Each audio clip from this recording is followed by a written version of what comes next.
अस्सलाम वालेकुम। कैसे मेरे दोस्तों, उम्मीद है कि आप सब खैरियत से होंगे।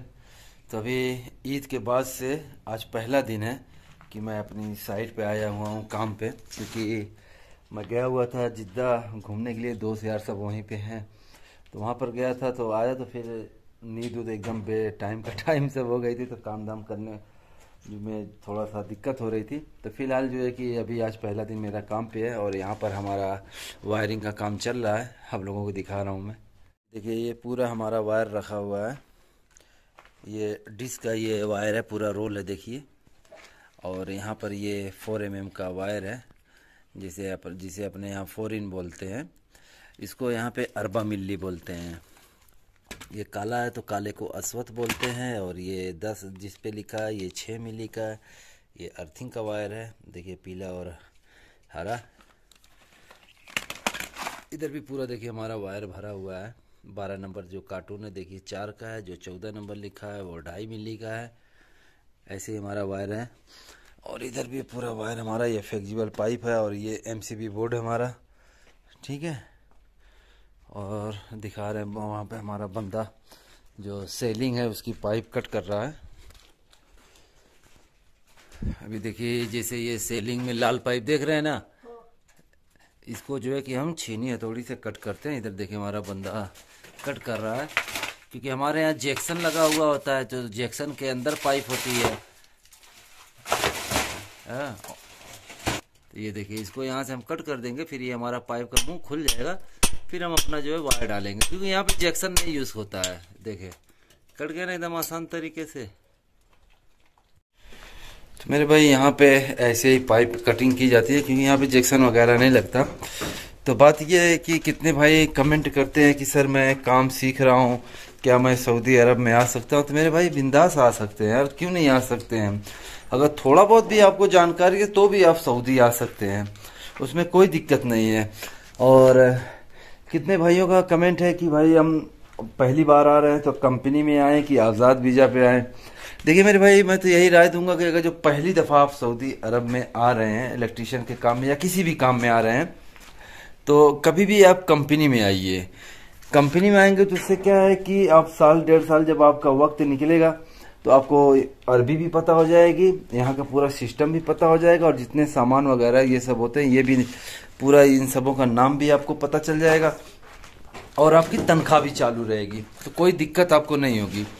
मान लीजिए अभी नए हैं आप, जो है कि पहली दफ़ा सऊदी अरब आ रहे हैं, तो सऊदी अरब में आ जाएंगे तो फिर यहाँ पे काम की परेशानी होगी, काम नहीं मिलेगा या ज़बान नहीं पता है, तो आपको मतलब साल 1.5 साल आपका वक्त ऐसे ही गुजरेगा। यानी एक हिसाब से समझ लीजिए कि टाइम पास हो जाएगा। जो कमाना मतलब रहेगा ना वो कमा नहीं पाएंगे आप। साल 1.5 साल आपका जो है बेकार जाएगा। या तो फिर आप आज़ाद वीज़े पे आइए, जैसे आपके यहाँ पे भाई हैं, चचा हैं, रिश्तेदार हैं, कोई भी मतलब है जो सपोर्ट कर रहा है, उसके बाद फिर आज़ाद वीज़े पे आइए, फिर बेस्ट है। अगर जो यहाँ पे आपका कोई रिलेशन में नहीं है सऊदी अरब में, तो मैं यही कहूँगा मेरे भाई आज़ाद वीज़े में कभी भी मत आइएगा, कितना भी कोई बोले कभी मत आइएगा। ये भाई मैं ऐसे ही नहीं बोल रहा हूँ, 16 साल मुझे सऊदी अरब में हो गया। हज़ारों लोग से जो है कि मिलना जुलना उठना, हर डिपार्ट से, बिल्डिंग लाइन के जितने भी आदमी हैं सबसे मिलना जुलना होता है। कलर वाला, PUP वाला, प्लम्बर वाला, प्लास्टर वाला, जोड़ैया वाला, सटरी, यानी सबसे राफ्ता होता रहता है, क्योंकि हमारी लाइन ही ऐसी है ना कि हर इंसान से जो है कि मिलना जुलना होता है। अब जैसे यहाँ पे काम करने गए तो यहाँ पे जो घर खाते में ड्राइवर होते हैं या जो वॉचमैन होते हैं, तो सबसे हमारी मुलाकात होती रहती है। तो इसके लिए जो है कि मैं आप लोगों को डिटेल बता रहा हूँ। और कितने लोग मैं देखता हूँ यूट्यूब पे वीडियो बनाते रहते हैं, यार इतना कमाओ उतना कमाओ, सऊदी में ये सिस्टम है, अब कोई कफिल से लेना देना नहीं है। तो मेरे भाई सब फालतू है यार, बस वो बढ़ा चढ़ा के बोलते रहते हैं, क्योंकि उनको अपनी वीडियो चलानी है, समझ गए ना। हकीकत क्या है ये जो है कि नहीं कोई बताता है। अगर जो उनकी 10 मिनट की वीडियो होती है तो 10 मिनट में एक आधी मिनट थोड़ा बहुत जो है कि जानकारी अच्छे से मतलब होती है, बाकी सब बढ़ा चढ़ा के बोलते रहते हैं। तो इन सबों पे जो है कि कभी भी ध्यान मत दो। और मैं यही आप लोगों को राय दूंगा कि आप कंपनी में आइए तो सबसे बेस्ट रहेगा। और कंपनी में आने का मतलब देखिए यहाँ पे काफ़ी भाइयों का जो है कि मेरे इंस्टाग्राम पे कॉल आ रहा है, मैसेज आ रहा है कि भाई मुझे 3 महीना हो गया, 4 महीना हो गया, 5 महीना हो गया, मैं यहाँ पर आके फंस रहा हूँ, जो है फंस गया हूँ। इलेक्ट्रीशियन में आया था, तो यहाँ पे आने के बाद कंपनी मुझसे हेल्फरी करा रही है। हेल्फरी मतलब इलेक्ट्रीशियन की हेल्फरी नहीं, कोई और चीज़ की हेल्फरी, गारा माटी हो गया, जोड़ैया के काम में। उसका रीज़न फिर मैं उनसे पूछा कि अच्छा ये बताओ तुम्हारा वीज़ा क्या चीज़ का स्टैंप है। यानी जो परमिट कार्ड होता है, परमिट कार्ड बन जाता है यहाँ पे 3 महीने के अंदर परमिट कार्ड बनाना होता है। जब नया आदमी आता है 3 महीने के अंदर परमिट कार्ड बनाना होता है।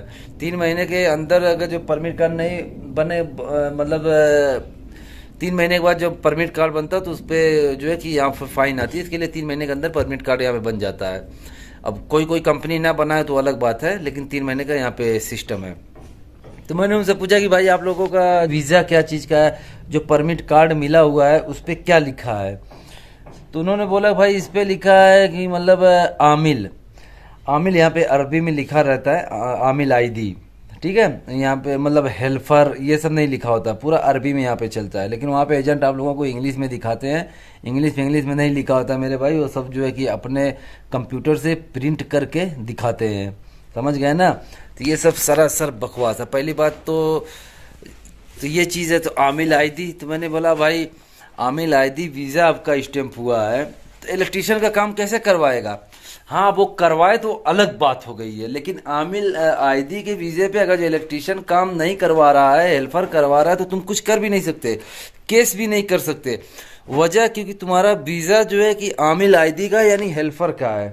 क्योंकि यहाँ पे जो लेबर कोर्ट होती है, कि जो वहाँ पे आप जाके कंप्लेन करेंगे या मतलब आपके साथ यहाँ पे गलत व्यवहार किया जा रहा है, आप जो मान लो इलेक्ट्रीशियन में आए या कोई और काम करा रहे हैं, तो आप लेबर कोर्ट में जाके केस करेंगे तो सीधे आपका ये देखेंगे कि आपका इकामा क्या चीज़ का है। अब जो लेबर कोर्ट में जब जाएंगे केस करेंगे तो देखेंगे, बोलेंगे भाई ये तेरा वीज़ा तो जो है हेल्पर का है, तो तू इलेक्ट्रीशियन का काम कैसे करेगा, तू इलेक्ट्रीशियन है ही नहीं है। अब एक चीज़ आप लोगों को बताता हूँ, यहाँ पे सऊदी में क्या सिस्टम है। अगर जैसे आपका इलेक्ट्रीशियन का वीज़ा स्टैंप हुआ है, परमिट कार्ड पे इकामा पे इलेक्ट्रीशियन लिखा हुआ है, भले से आप कोई और काम कर रहे हैं, इलेक्ट्रीशियन का काम नहीं आता हो, फिर भी बोलेंगे तू इलेक्ट्रीशियन है। उसकी वजह क्योंकि हमारे इकामे पे इलेक्ट्रीशियन का वीज़ा स्टैंप हुआ है। यानी यहाँ पे जो जवाजात होती है या पुलिस वाला या ट्रैफिक वाला कोई भी पकड़ता है, वो यही सीधे बोलेगा, ये नहीं बोलेगा तू हेल्पर है या क्या है, वो सीधे बोलेगा तू कहरबाई है। कहरबाई यानी इलेक्ट्रीशियन है। तो कभी भी वीज़ा स्टैंप करवाएं तो जो ऑफिस वाला जो एजेंट होते हैं ना, एजेंट का काम होता है फंसाना, उनको पैसा कमाना मेरे भाई, ठीक है। देखिए मैं भी कोई बहुत बड़े पैसे वाले के घर से नहीं हूँ, मैं भी एकदम जो है कि मिडिल क्लास से ही आता हूँ। तो यहाँ पे आने के बाद देखता हूँ लोगों को ना, तो अच्छा नहीं लगता है, तो इसलिए मैं आप लोगों को पूरी डिटेल बता रहा हूँ। कभी भी आप ऑफिस से वीज़ा लगाएं, चाहे मुंबई में, दिल्ली में, लखनऊ में, कहीं भी किसी भी ऑफिस से वीज़ा लगाएं, तो जब वीज़ा लगाते हैं तो उसको बोलिए कि भाई मुझे उसकी कॉपी दो।